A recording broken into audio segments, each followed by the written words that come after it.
My name is Marley Bennett, and 6 months after my father died, my stepmom decided I didn't deserve to exist in his world anymore. I was standing in the jewelry section of Cartier when Patricia's voice cut through the store like a knife. "Marley, what are you doing here?" I turned to see her striding toward me, designer bag swinging from her arm. "Shopping for Mom's birthday." Dad always said the pearl bracelet here reminded him of her. "Your mother's been dead for 15 years, Patricia said, her lips pressed into a thin line. "And that bracelet cost $12,000. You're too poor for that." The sales associate's eyes widened. 2 other customers turned to stare. "Dad left me money," I said quietly. "The trust fund The what?" Patricia laughed, loud and harsh. "Sweetheart, there is no trust fund. Your father spent every penny on medical bills before he died. You're living in my house on my charity." "That's not true. Dad told me specifically." "Your father told you lots of things," Patricia interrupted. "He was on heavy medication at the end, confused. The estate lawyer explained everything to you at the reading. Or weren't you paying attention?" I was paying attention. I remembered Mr. Henderson saying something about assets being temporarily frozen and Patricia handling the estate until matters were settled. But she'd been so kind then, so supportive, that I hadn't questioned it. "I have the documents," I insisted. "Dad's will, which left everything to me as his wife," Patricia said. "Community property, dear. Now, I suggest you return to the house and start looking for a job. Real estate agents make good money, or so I hear. Maybe you could work your way up to affording costume jewelry." She walked away, her heels clicking on the marble floor. The sales associate wouldn't meet my eyes. I stood there, shaking, when a voice behind me said, "Excuse me, miss. I couldn't help overhearing." I turned to see an older man in a Marine Corps veteran cap. He had kind eyes and a weathered face that spoke of decades of hard living. "I'm sorry," I mumbled. "Family drama." "I'm Colonel James Mitchell, retired," he said, extending his hand. "I served with your father in Desert Storm. Robert Bennett, right? I recognized you from the photo he always carried." My throat tightened. "You knew my dad?" 25 years, Colonel Mitchell said. "We stayed in touch. He talked about you constantly. Called you his brilliant girl. Said you were going to change the world." "He never mentioned a Colonel Mitchell," I said, though something in his face made me want to believe him. "He wouldn't have," the colonel replied. "We did classified work together. But I came to his funeral, stood in the back. I saw that woman, your stepmother, and something about her didn't sit right with me." "What do you mean?" "Your father told me 3 weeks before he died that he'd restructured his entire estate," Colonel Mitchell said. "Set up an irrevocable trust for you. $5 million. Said Patricia couldn't touch it even if she tried." The floor seemed to tilt beneath me. $5 million? Plus the house in Santa Barbara, the investment portfolio, and his military pension benefits. Colonel Mitchell's jaw tightened. "Your father didn't trust Patricia. He'd figured out she was after his money. That's why he protected yours." "But Mr. Henderson said—" "What's Mr. Henderson's first name?" Colonel Mitchell asked. Charles Henderson." "Your father's lawyer was named David Martinez," the colonel said. "I met him twice." My hands went cold. "Then who is Charles Henderson?" "That," Colonel Mitchell said, "is an excellent question. Miss Bennett, Would you be willing to talk more about this? Because I think your stepmother has been lying to you for 6 months, and I'd like to help you find out why. I looked at the pearl bracelet in its glass case, the one Dad always said was just like Mom's, the one Patricia claimed I was too poor to afford. Yes, I said. I'd like that very much. Colonel Mitchell drove me to a coffee shop 3 blocks from the jewelry store. First rule of reconnaissance, he said as we sat down. Never plan your operation in enemy territory. You think Patricia is the enemy? I asked. I think your stepmother got caught trying to humiliate you in public, and now she knows you're asking questions, he said. We need to move fast. He pulled out his phone and made a call. Sarah, it's Jim Mitchell. I need your help. Yes, it's important. Estate fraud. No, I'm serious. Can you meet us at Brewster's Coffee in 20 minutes? Excellent. Who's Sarah? I asked. Sarah Chen, best estate lawyer in California, Colonel Mitchell said. She handled my father's will when he passed. If there's fraud involved, she'll find it. But I don't have money to pay. Your father saved my life in Fallujah, Colonel Mitchell said. Consider this a debt repaid. 20 minutes later, a sharp-eyed woman in her 40s sat down across from us. Jim, you said estate fraud. Walk me through it. I explained everything. Dad's death, the will reading, Patricia's claims, the fake lawyer. Sarah Chen took notes on her tablet, her expression growing darker with each detail. This Charles Henderson, she said. Describe him. Late 50s, gray hair, expensive suit, I said. He had official-looking documents. Did you sign anything? Sarah asked. Some papers at the reading, I admitted. Patricia said they were standard estate documents. Sarah's lips tightened. Marley, I need you to tell me exactly what your father told you before he died. Word for word, if you can remember. I closed my eyes, remembering those last conversations in the hospital. He said, Marley, I've made sure you'll be taken care of. Patricia doesn't know about the trust. The house in Santa Barbara is yours. Martinez has all the documents. Don't let anyone tell you different. Martinez, Sarah said. Not Henderson. I never met Martinez, I said. Patricia scheduled the will reading at her lawyer's office. She said it would be easier than going downtown. Because Martinez would have told you the truth? Colonel Mitchell said. Sarah was already typing on her tablet. David Martinez. Yes, here he is. Century Law Group, specializes in estate planning. Marley, do you have any paperwork from the will reading? Copies at home, I said. Patricia has the originals in her safe. Here's what we're going to do, Sarah said. I'm going to contact David Martinez today and find out what he knows. Jim, can you reach out to your military contacts and verify Robert Bennett's financial records? Already on it, Colonel Mitchell said.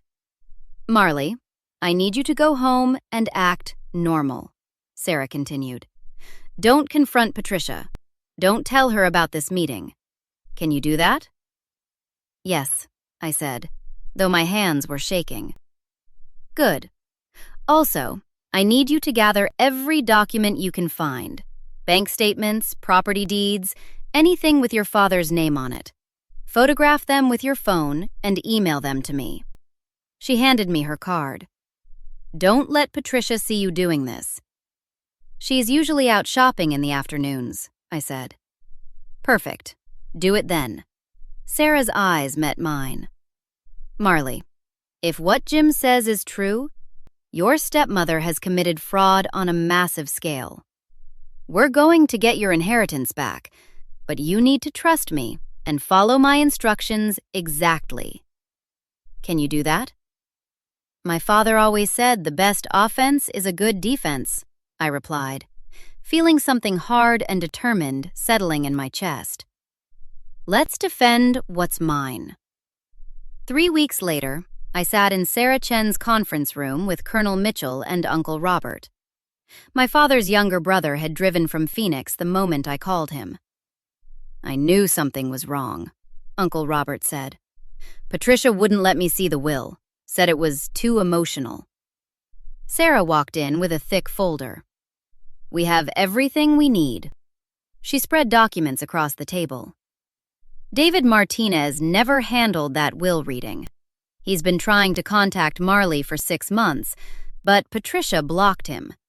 The man who called himself Charles Henderson is Peter Henderson, Patricia's brother, and a disbarred attorney from Nevada. Disbarred? I stared at the papers. "Securities fraud in 2015, Sarah said. The documents Marley signed weren't legal. They were fraudulent transfers, giving Patricia control of assets she had no right to. "What about the trust?" Colonel Mitchell asked. "Very real," Sarah confirmed. $5.2 million in an irrevocable trust Patricia couldn't access. She knew about it because Martinez notified all parties per legal requirements. "So she stole it?" Uncle Robert's voice shook. "She created fake probate documents, posed her brother as the attorney, and convinced Marley to sign papers transferring control to her. Then she drained the trust and sold the Santa Barbara house." "She sold my house?" I couldn't breathe. "For $3.2 million. Your signature was forged." Sarah pulled out her phone. "I've contacted the FBI. Agent Williams is in the lobby." A woman in a dark suit entered with a badge. "Marley Bennett? I'm Agent Williams, FBI white-collar crimes. Patricia moved money across state lines and international borders. That makes this federal fraud. We have a warrant for her arrest. Would you like to be there?" I looked at Colonel Mitchell, who nodded. "Yes, I want to be there." An hour later, 6 FBI agents and 3 police cars pulled up to Patricia's house. She opened the door in yoga pants, wine glass in hand. "Marley, what's going on?" "Patricia Bennett, we have a warrant to search these premises for documents related to bank fraud, wire fraud, and theft exceeding $1 million, Agent Williams said, showing her badge. Patricia's face went white. "I don't know what she told you, but—" "Ma'am, step aside. Now." I watched agents stream inside, photographing everything, boxing documents. One opened her safe and pulled out stacks of papers. My father's will, bank records, offshore account numbers. Patricia turned to me, her face crumbling. "Marley, please. This is a misunderstanding. I was going to give you the money. I just needed time. You told me I was too poor for a $12,000 bracelet," I said quietly. "You humiliated me in public and stole $8 million from me." "Your father would want you to forgive me," Patricia said, reaching for my arm. I stepped back. "My father would want you in prison." Agent Williams emerged from the office. "Patricia Bennett, you're under arrest for wire fraud, bank fraud, forgery, and theft. You have the right to remain silent." As they handcuffed her, Patricia looked at me. "Marley, please, don't do this." I didn't answer. I watched as they put her in the police car and drove away. Colonel Mitchell put his hand on my shoulder. "You did the right thing." "I know," I said. "My father taught me to fight back the right way." Uncle Robert wrapped me in a hug. "He'd be so proud of you." Sarah Chen joined us on the lawn. "The DA will prosecute fully. With this evidence, Patricia's looking at 15 to 25 years in federal prison." "Good," I said, watching the taillights disappear. "She deserves every second." 2 months later, I sat in Sarah Chen's conference room with Colonel Mitchell and Uncle Robert. "The DA offered Patricia a plea deal this morning," Sarah said. 15 years in federal prison in exchange for returning all assets. Will she take it? I asked. She doesn't have a choice, Sarah replied. The evidence is overwhelming. If she goes to trial, she's looking at 25 years minimum. What about the house? Colonel Mitchell asked. Sales being reversed. Marley gets the Santa Barbara property back plus the trust fund, plus damages. Total recovery, $9.4 million. Uncle Robert squeezed my shoulder. Your dad would be so proud. I just did what he taught me, I said. Fight back the right way. My phone buzzed with a text from an unknown number. Marley, please call me. I'm so sorry. I never meant to hurt you. Can we talk? Patricia. I showed Sarah. She's been trying to contact me? 5 times a day since her arrest, I confirmed. What do you want to do? Sarah asked. Nothing, I said. She's not sorry she stole from me. She's sorry she got caught. You're under no obligation to respond, Sarah said. The restraining order is still in effect. A knock interrupted us. Sarah's assistant appeared. Ms. Chen, the bank president is here. Thomas Aldridge entered with a leather portfolio. Ms. Bennett, I'm here to return what's yours. $5.2 million with interest, plus the $3.2 million from the house sale, plus $2 million in punitive damages.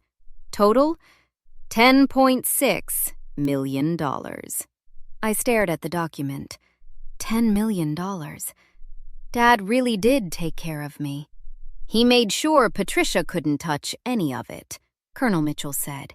The trust was ironclad. After signing the papers and Aldridge left, Sarah asked, What's next? First, I'm going to Cartier, I said. I'm buying that pearl bracelet Patricia said I was too poor for. Colonel Mitchell laughed. Atta girl. Then I'm finishing my MBA, I continued. Maybe I'll teach financial literacy so other people don't get taken advantage of. And Patricia? Uncle Robert asked. When she keeps calling. I blocked the latest number. She made her choice when she forged Dad's signature. She humiliated me, stole from me, and lied to my face. I don't forgive people who aim for my heart. The sentencing hearing is in 3 weeks, Sarah said. You can give a victim impact statement. I'll be there, I said. Not because I want her to hurt, because I want her to know she lost. Completely. Colonel Mitchell stood. Your father would be proud. He always said you were stronger than you knew. Thank you for not walking away in that jewelry store, I said. Marines don't leave people behind, he replied. Not even a fellow Marine's daughter. 3 weeks later, Judge Morrison sentenced Patricia to 15 years in federal prison. As they led her away in handcuffs, Patricia mouthed, I'm sorry.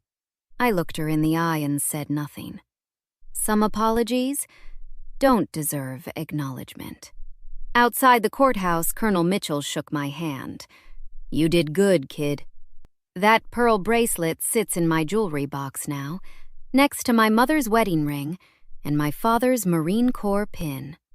My father taught me that justice and revenge aren't the same thing. Revenge is about making someone hurt. Justice is about making things right. I didn't need Patricia to suffer. I needed her to face consequences. And I needed my life back. Have you ever had someone underestimate you, steal from you, or humiliate you publicly, only to realize they'd made a terrible mistake? What would you have done in my situation? Like and subscribe for more stories about people who refused to be victims and fought back the right way.